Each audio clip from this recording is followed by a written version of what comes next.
So fun fact, y'all, did you know that here in Vancouver, British Columbia, Pride Month is neither June nor July, but it's August. But since it is currently August here in beautiful British Columbia, I wanted to put out a video about queer stuff. Yeah! Because we know how I love that queer stuff. So down at the University of British Columbia, at the library, they have the Rare Books and Special Collections room and space and team. And right now, this year, through the end of August, they're doing an excellent exhibit called A Queer Century, which highlights works by and about and for queer people that were made between 1869 and 1969, and in fact, a little bit before and a little bit after that. I think this is great because if you didn't know, this year, 2019, is actually the 50-year anniversary of the Stonewall riots. And if you don't know about the Stonewall riots, we need to have a talk. But we'll do that later. I was able to go sit down with the curators of this exhibit, Greg Mackey and Kyle Frackman, professors both over at UBC, and they were so generous with their time. They were willing to sit down and talk to me about what it's like to curate such an exhibit and to find all of the resources and why it's important that we do this work in the first place. But they also gave me a really cool walking tour, basically, of all of the materials on display and a little bit of explanation between like why they made certain curatorial choices. So why beat around the bush? This video is going to be all about that. And then in the next video I do, we are going to actually sit down with them and talk to them about some of their rationale and some of their procedures and processes, what the experience was like putting together the Queer Century exhibit. So, why waste any more time? Here we go. I guess I should mention though that if you have already watched this, or if you want to see part 2, you can click the link up there that will appear once part 2 is up. It might take a little bit longer because I made some mistakes while shooting it. It's fine. But I will also put a link to it at the end of this video. So, yeah, let's do this. So this case we're calling queer literature. This case has English and French materials, although German is the other language in which we're collecting for the Queer Collections project. We have a variety of texts here, all fiction, well, fiction and poetry, actually, and a really interesting variety of book design as well from the period. The oldest item in the case is probably this one, Norma Trist, A Story of the Inversion of the Sexes. It's from 1895, and we've still got the original dust jacket, although it's in slightly rough shape. The first lesbian novel published in the United States. And the subtitle is really interesting, The Story of the Inversion of the Sexes, because that subtitle registers the way in which same-sex love or same-sex eroticism was understood in the latter part of the 19th century. These two items are also interesting.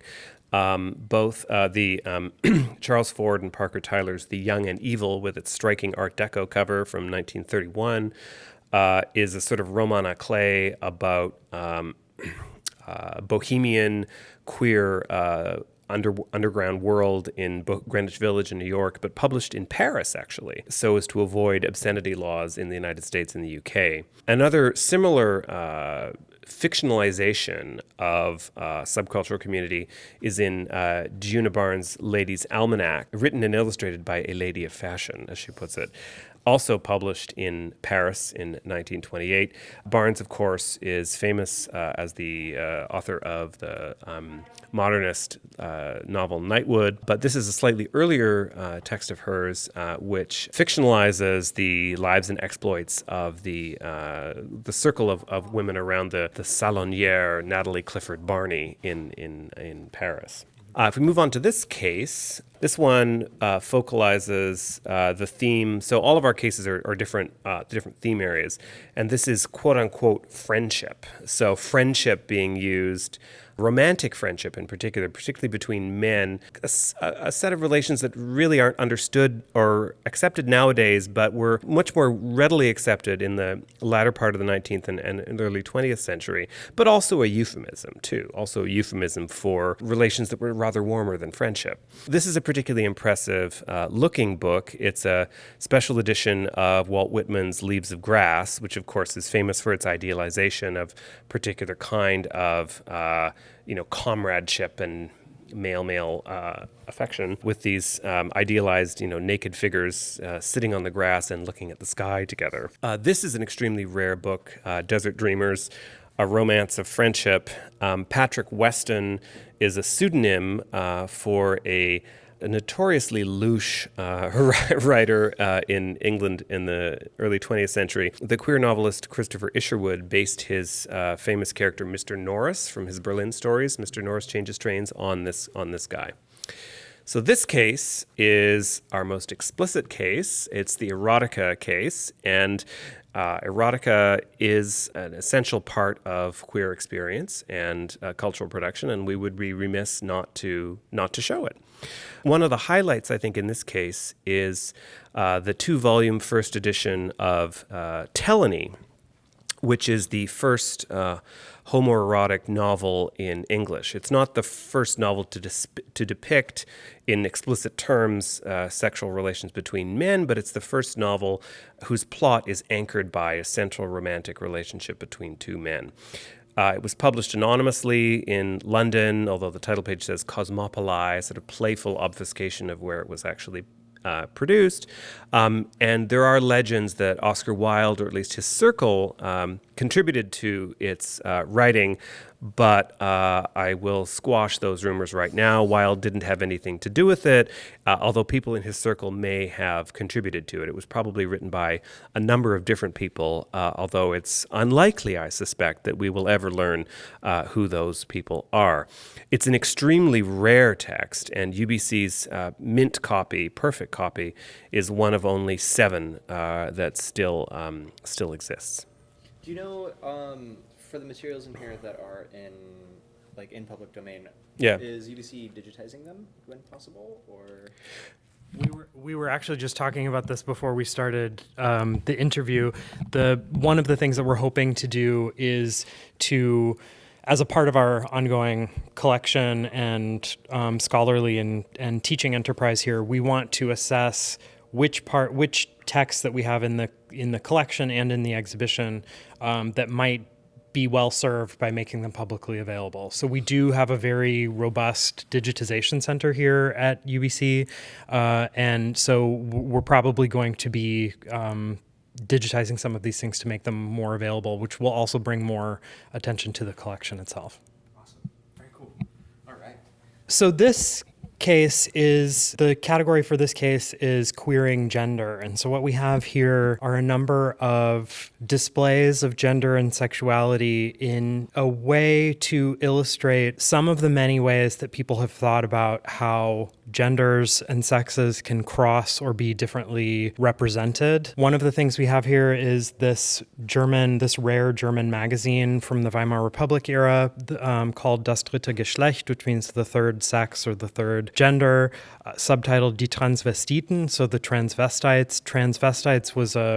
Transvestite was a commonly used term in the first half of the 20th century, especially up until World War II, to refer to all different kinds of categorizations that we might very likely refer to differently today. So referring to people's sexual orientations, but also different gender identities like trans and so on. We also have one of the earliest memoirs or autobiographies by a trans or intersex person. This text is a little difficult to talk about with our trying to figure out how to refer to this person in a way that's respectful, because we can see on the title page that there are 3 names listed. And one of the great things about this text and a number of the other items that we have in the exhibition and the collection, they connect to a lot of the debates that we're still continuing to have in the media today about self-identification, pronoun use, how people think about themselves, and how that is not necessarily something new that we're encountering in the past decade or so. It's actually something that's been going on for quite a long time.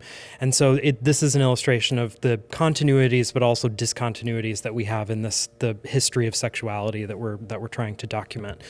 And to pick up on what Kyle just said, an even earlier iteration of what we might now call trans history would be represented by this poem in a compilation of popular ballads called the Funny He-She Ladies.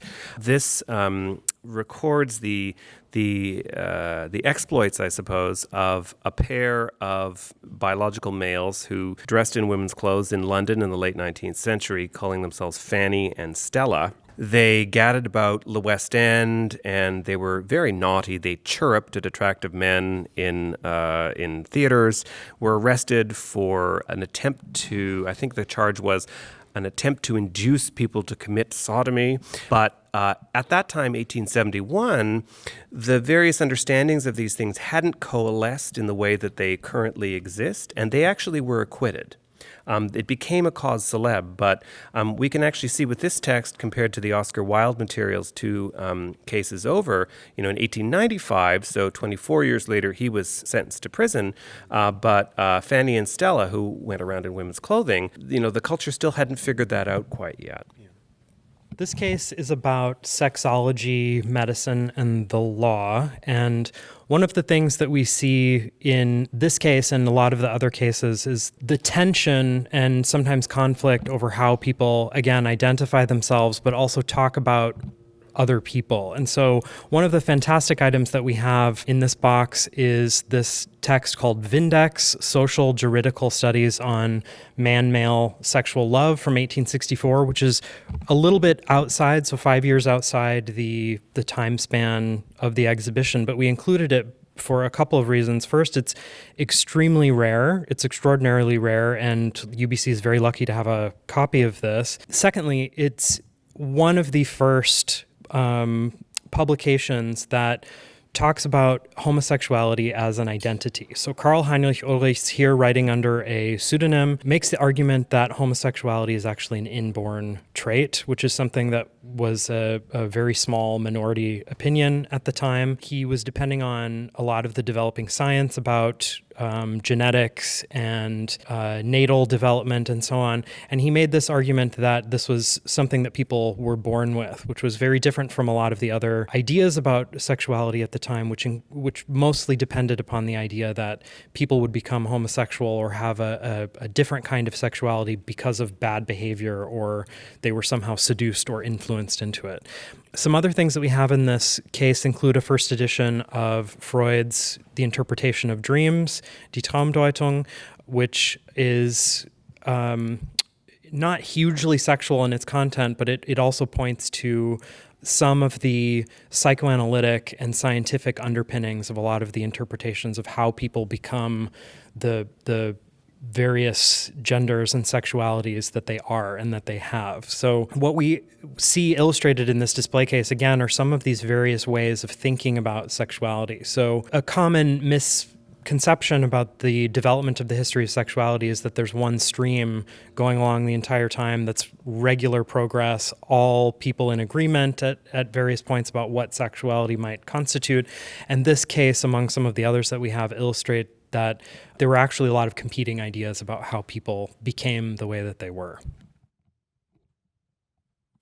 Okay, so in this case, we look at 2 very famous sex scandals from the late 19th and early 20th century. On one side, we have a few items related to the trials of Oscar Wilde in 1895, which were at that point, probably one of the most sensational legal trials ever. Wilde was a celebrity writer, the famous picture of him there. And at the trial, by the way, the trial arose from a libel case where he sued, mistakenly, it turned out, sued his lover's father for impugning his reputation. And then the trial, the case then turned against Wilde, and he eventually was sentenced to 2 years in prison. But one of the most interesting things about the trial was that it was one of the first times where literature was used as evidence. So literature was used, books were used as evidence of action, of guilt, of prosecutable offenses. And so in the trial, 2 texts that we show here are mentioned. One, Wilde's novel, The Picture of Dorian Gray, and we have a really nice large paper first edition, was described by the prosecution, as it had been earlier when it was first reviewed, as a sodomitical book, right? A book that depicted in a coded way acts and affections that were contrary to the law. This pamphlet, or the small book called The Priest and the Acolyte, and you can imagine what the plot is about from the title, was not written by Wilde, but yet was attributed to him at the trial. And here is the first published account of the trials that discusses both of those 2 texts and how they were produced in evidence against Wilde. And of course, as we know from history, it didn't go well for him. Just briefly, the other scandal that we have in this display case involves what was called the Eulenburg Affair, which happened in Germany around 1906 to 1908. It was a series of, again, libel trials. What happened was situated on Philipp Prinz zu Eulenburg. We see photographed here in a biography of him. What happened was he and a number of people were very influential, had close connections to Kaiser Wilhelm II. And in the journal that we have displayed here, Maximilian Harden, who was a journalist, basically outed them and was very concerned about the influence of these allegedly effeminate men on the Kaiser, and what kind of impact and consequence that might have actually for German foreign policy. And that led to a series of trials which were internationally scandalous, including here in Canada. They made it to the press here as well, often compared to the Wilde trial. So this case we've called Queer Secrets and Spaces. And the items in this case both register the secrecy and coded ways in which queer people in the past often had to communicate, but also some of the places that they assembled and built their communities. A couple of the highlights. One of them is this pamphlet called Vardi the Polari. And it's the first dictionary. It calls itself a comprehensive guide to the slanguage of the entertainment profession, which is, again, a euphemistic term. It's a glossary of this subcultural language called Polari that flourished in the UK in the early 20th century, really died out by the 1960s. But it was a separate language that often gay men, but not exclusively gay men, used to communicate with each other and to protect themselves, and to keep the insiders in and the outsiders out, because the outside world was often very violently hostile. Another example of that kind of coded communication is found in this remarkable postcard, a commercial postcard depicting 2 women, but taken up by lesbians more than 100 years ago, and written in this extraordinary alphanumerical code when it would not have been appropriate or even possible for them to communicate openly. And luckily, a graduate student, a brilliant graduate student, deciphered it for us. And so we have the message, which of course is in French, but then she translated it into English. And it's a very touching a statement of affection between these 2 people.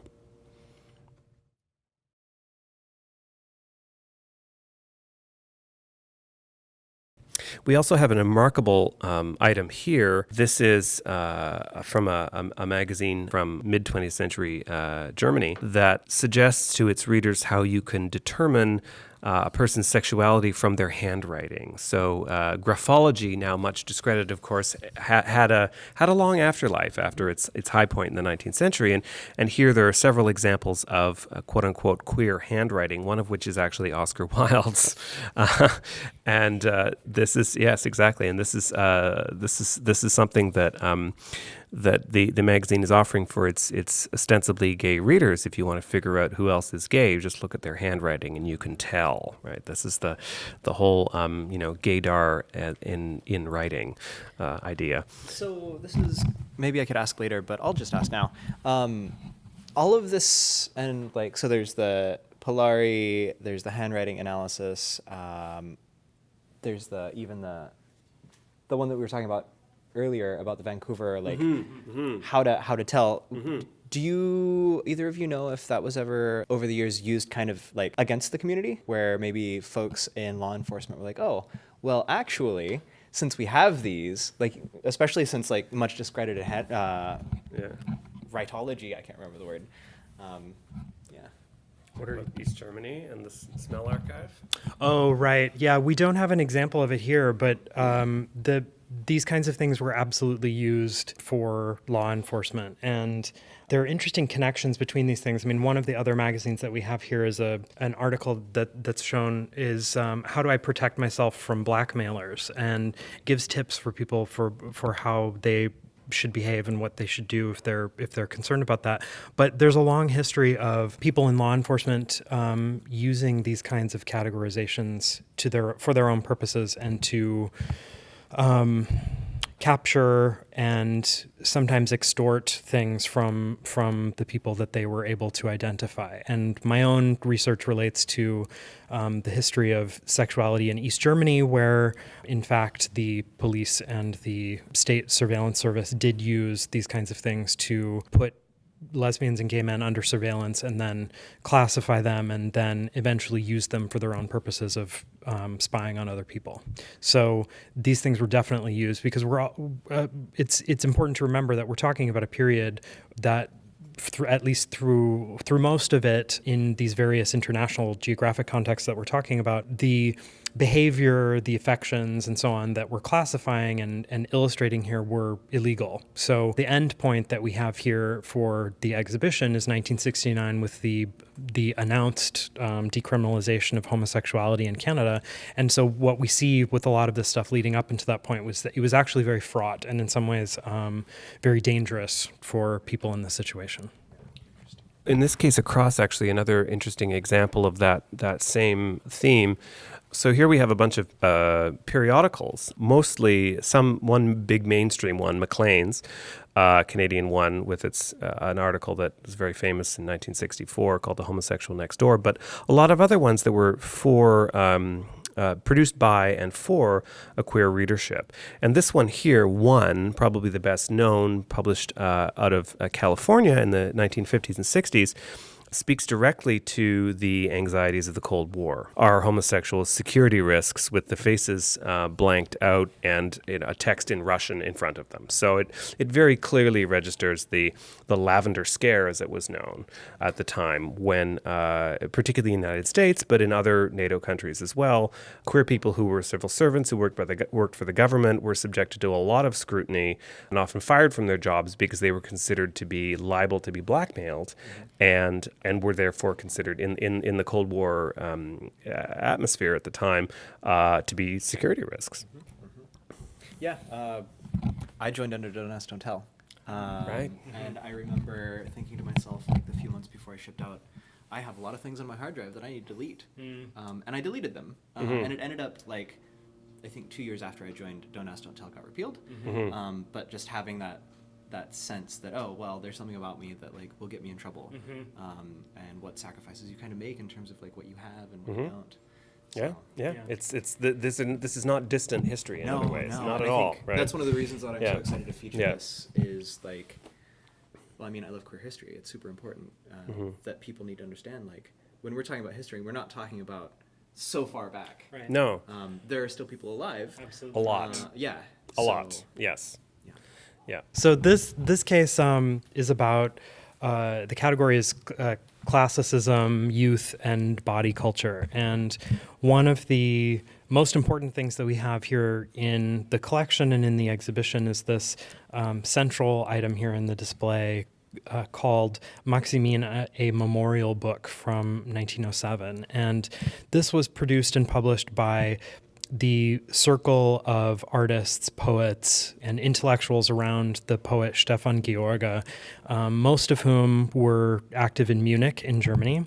And Maximilian Kronberger, the guy who is memorialized here as Maximin, was a member of the circle. He died prematurely at 16, and the circle, the George circle, then created this as a memorial for him. This book is extremely rare.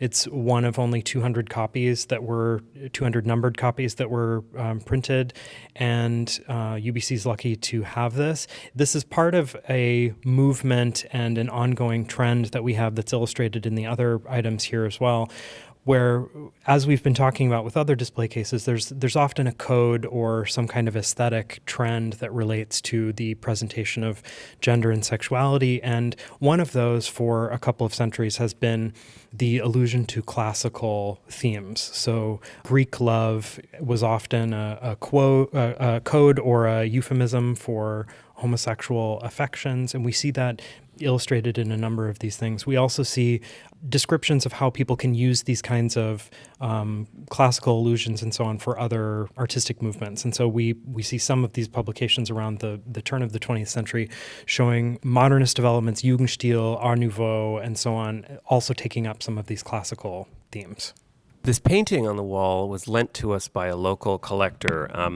Many of the materials, by the way, a few in the exhibition are not UBC's property, but are actually been lent by a couple of local collectors that we've got relationships with. And this is a painting by a queer British artist called Simeon Solomon, who was one of the affiliated with the Pre-Raphaelite movement, and was a successful painter until he was convicted for sex crimes in the 1870s, and his career really vanished, fell apart after that. He was also Jewish, so I think that anti-Semitism might have played a role there as well. But nonetheless, even in this latter part of his career, this is from late Solomon, so 1895, we still have that same idealizing classical image of beauty. That was one of the main ways in which, one of the main sort of aesthetic modes of queer articulation at the time. And so we're quite lucky to be able to display this, because we otherwise, wouldn't. So camp is on a lot of people's minds lately because of the Metropolitan Museum Gala. And it has, however, a rather longer history, I think, than a lot of people think. Camp is both a mode of perception and a form of exaggerated performance, particular to queer people and queer communities. It involves irony, artifice, and humor. So we have a number of items here that are, register various different kinds of camp, from trade postcards that were circulated in the United States during Oscar Wilde's literary tour there in 1882 that are very silly, to some high modernist fiction by the writer Ronald Furbank, probably his most famous novel, The Flower Beneath the Foot. There's a first edition there, and some 1960s pulp titles, The Camp Follower's Guide and The Watercress File, with its fey hero, the man from camp, on the cover. Are all different. So we've got different kinds of camp aesthetic from various periods, various moments in the period, and we couldn't do this, of course, without a copy of Auntie Mame, the novel that became a play, and then the 1958 movie with Rosalind Russell, which is she's one of the campiest divas ever. So we couldn't leave her out. Yeah. So this case we've called Pulps and Queersploitation. We're stealing that from Blaxploitation. And pulp covers, this is from an era in which literature became increasingly cheap to produce in cheap paperbacks, widely circulated, but also often sensationalizing and exploitative.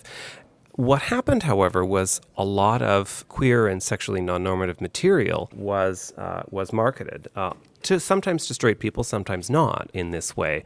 And older texts were also revised and or rediscovered and pulpified. So for instance, we have it's called a sensational story of Wilde's picture of Dorian Gray here. We also have a text called Strange Brother, a novel about an ostensibly heterosexual man who then, picks up another guy. The cover image is a wonderful prefiguration of that meme of the distracted boyfriend. Also, some commercial trade cards from the early 20th century that depict same-sex female attraction, but are clearly made not for lesbian consumers, but for straight men who get a sexual charge out of seeing women making out. And that's exactly what these depict. We also have some overtly homophobic material in here as well. So the sensationalizing aspect of pulp was, of course, driven by a need for profit, and so this text, "The Sixth Man," is very explicitly trying to activate homosexual panic, like fear of queer people. 1 out of every 6 men in America is a homosexual, as if that's a scary or bad thing.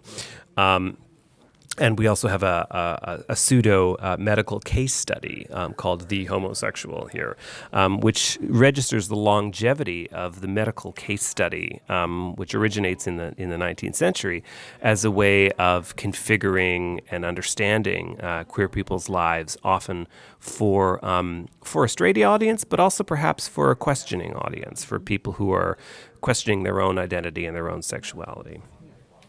So this case falls just outside of our temporal boundary, but we'd be remiss if we didn't talk about gay liberation in Vancouver, since Vancouver was one of the main, probably the most important site in Canada for the gay lib movement. And we have some really interesting items in this case. One of the most spectacular is this self-published pamphlet that was sold by mail order by a local gay activist, and it's called A Guide for the Naive Homosexual. And it's a fairly chunky pamphlet. It's about 50 pages. And in this, the author is giving advice for the people who are newly out in 1971 about where to go, what to do, and gives them some very tough love advice. At one point, there's a long paragraph where he says, "Don't ever think that society won't hate you and want you dead. That's where you start. You have to get over that right now." So it's a little, it's bracing at times, but it's also full of hilarious and campy humor. At one moment, he offers, and this is the kind of world that they were living in. He invites people to come over to his apartment. He gives his address. And he says, "Don't think I'm going to ask you to drop your clothes when you come in the door. I'm going to give you a cup of tea, sit you down, and welcome you to Vancouver." Because it was, at that point, by many people considered, in the same kind of narrative tradition that often applies to places in California, San Francisco in particular, this was a place where you could come to be free from other more constrictive societies, particularly in the eastern part of the country. And other publications register that narrative as well. So The Gay Canadian shows a figure emerging from a closet door from 1972. And some of these items also speak to the rising militancy of the queer movement at the time. So there's a pamphlet here about how the criminal code discriminates against gays, and this is after the so-called decriminalization in 1969. And Gay Tide, this newspaper from 1973, was celebrating the first inaugural Gay Pride Week in Vancouver, and the images of clenched fists. So this is not the kind of corporate love-in that Pride has often become nowadays, but it's very much a fierce political form of resistance. Jane Rule is a much beloved author who was based for many years on Galiano Island, just off the coast here. a groundbreaking lesbian novelist, and UBC is fortunate to have her entire archive, her papers. So her first novel, The Desert of the Heart, first edition over there, and the first page of the manuscript just beneath it was rejected by 22 publishers before she eventually did find a publisher. And unlike a lot of the pulp titles that we've seen before, it doesn't offer a kind of exploitative or sensationalizing depiction of lesbian relationships, but an affirming and really quite lovely love story. And the one of the really exciting things about this assemblage of items is that we also have a huge archive of letters that Jane Rule received from readers, from women who saw themselves and their own lives in her fiction, and told her about that. One of them here from a woman in Toronto writes to her and says, "A few years ago, I was faced with a choice similar to the situation in your book, but more complicated." So we also see how her fiction touched people's lives and how it actually helped them to come to terms with their own identities. So in this display, we have two important pioneers in the history of sexuality. On the left, we have Edward Carpenter, who was an important British writer and campaigner for homosexual rights, poet, etc. And we're fortunate to have a number of his unpublished manuscripts here at UBC. So we have an example of that here with some of his poetry. We also have in this display case some items related to the history of Magnus Hirschfeld, who is a person somewhat like Carpenter, but perhaps a little bit more so, might be familiar to people with general knowledge of the history of sexuality. Hirschfeld has been portrayed in a number of films and television series and so on, including the recent Transparent Amazon series. Hirschfeld was a physician and a gay man, also a Jew, who was very visible in the campaigns for gender and sexual equity in turn of the century Germany and into the Weimar Republic era. He was also vilified for that. Hirschfeld is one of the proponents of a particular idea about the development of sexuality. Hirschfeld advocated the idea of the so-called third sex, which was a combination of male and female, which helped to explain people's sexual orientations. We also have one of his early journals published here, the Journal for Sexology, or for Sexual Science. And the other item that we have displayed here is an English copy, the first English copy of his book, Men and Women, The World Journey of a Sexologist, which illustrates his popularity. Hirschfeld traveled around the world throughout North America, Europe, Asia, and comments in this book on sexual practices and social observations that he makes. But it also illustrates how popular he was and how well known. Ooh, that was super fun. And it was also super fun going back and editing it because I got to rewatch it again. And I was reminded of how much cool stuff there is in the collection and how much intention was put into it. So to learn a little bit more about that now, we are going to go to part 2 up here. Click that link over there. Click that little annotation and you can watch that. And if you haven't already, consider subscribing to this channel where I tend to talk about things like libraries and archives and special collections. That's it. Until next time, thank you for watching and don't forget to ask questions. All right, bye.